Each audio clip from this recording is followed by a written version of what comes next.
Ma'am, विशेष अभियान चलाया जा रहा है, स्लम क्षेत्रों में पहुंचे हैं और आज एसी नगर में पहुंचे हैं। क्या जो इस तरह से बैनर पे भी हम देख रहे हैं, legal and cyber awareness in slum, ये मेन मुद्दा रखा गया है, लेकिन जो दर्शक देख रहे हैं उनके लिए क्या कहें? देखिए, महिला आयोग ने जब ये देखा कि हमारे पास जो केसेस आ रहे हैं उनमें किस तरह की कैटेगरी के केसेस ज़्यादा हैं, तो हमने ये पाया कि हमारे पास थोड़ा सा लोअर तबके के केसेस यानी स्लम बस्तियों के केसेस, मज़दूर वर्ग के केसेस बहुत ज़्यादा आने लग गए थे।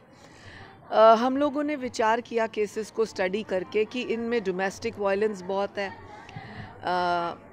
और सबसे ज़्यादा इनमें है रनअवे केसेस और फिज़िकल मिसयूज़ के केसेस।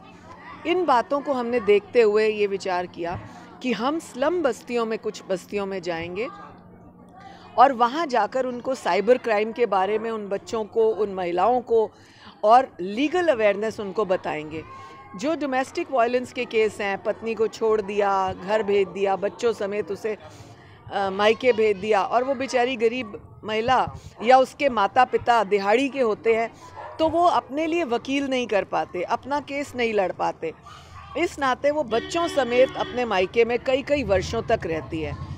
उस चीज़ों को ध्यान में रखते हुए हमने तय किया कि कमीशन इस तरह की बेटियों को free legal advice, free legal service देगा।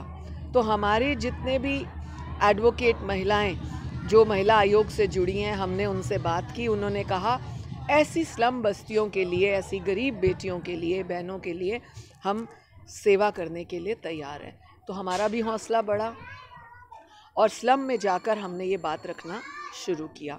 हमारे ये प्रारंभिक कार्यक्रम हैं जिनको हमने शुरू किया है और धीरे धीरे हम इनको हर ज़िले में 3-4 बस्तियों में जाकर इस तरह के कार्यक्रम करेंगे। मीडिया से हमें अपेक्षा है, उम्मीद है कि वो हमारा सहयोग करेंगे, क्योंकि हर बस्ती तक, हर बेटी तक पहुंचना मुश्किल है, लेकिन मीडिया के माध्यम से हर घर तक पहुंचना बहुत आसान होगा। इसलिए आप लोगों से भी हम अपेक्षा करते हैं। हमारे साथ जो सीनियर सिटीजन्स और बुज़ुर्ग बैठे हैं, हमने उनको भी काउंसिल में लिया। हर स्लम बस्ती में हम 2 या 3 बुज़ुर्ग ले रहे हैं, जैसे पंडित जी हैं, लक्ष्मी चंद जी हैं, इसी तरीके से माता जी हैं, और अन्य लोग हैं, संजय जी समाज की तरफ से। तो ये लोग इस तरह के केस में उन बेटियों को काउंसिल करेंगे, उनको बताएंगे कि किस तरीके से कमीशन के पास जाना है, किस तरीके से कंप्लेंट लिखनी है, किस तरीके से लीगल एडवाइस का फ़ायदा उठाना है। मुझे उम्मीद है ये कार्यक्रम सफल होंगे। मैम, ये तो रहा, आपने लीगल बताया, शुरुआत बहुत अच्छी है। इसके अलावा एक और जो है साइबर क्राइम, क्योंकि स्लम क्षेत्रों में बुज़ुर्ग महिलाएं होती हैं या अनपढ़ महिलाएं होती हैं जो जिनके पढ़ाई का या समझ का अभाव होता है, साइबर क्राइम की वो जो है शिकार हो जाती हैं। बैंक अकाउंट से चाहे पैसा निकलने की बात हो या अन्य तरह के फ्रॉड होते हैं।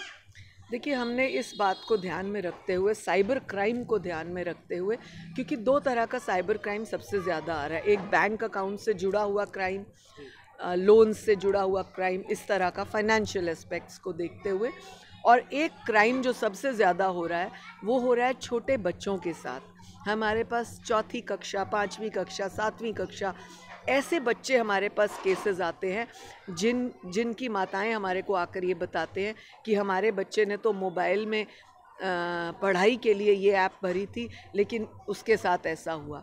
तो हम उन बच्चों को वो एडवाइस भी देते हैं, उनको साइबर क्राइम से बचना कैसे है, किस तरह की ऐप्स को आपको फीड नहीं करना है, कौन सी आप पढ़ाई के काम आपके आएगी, केवल वही फीड करिए, और ख़ास तौर से 16 साल तक मोबाइल यूज़ मत करिए।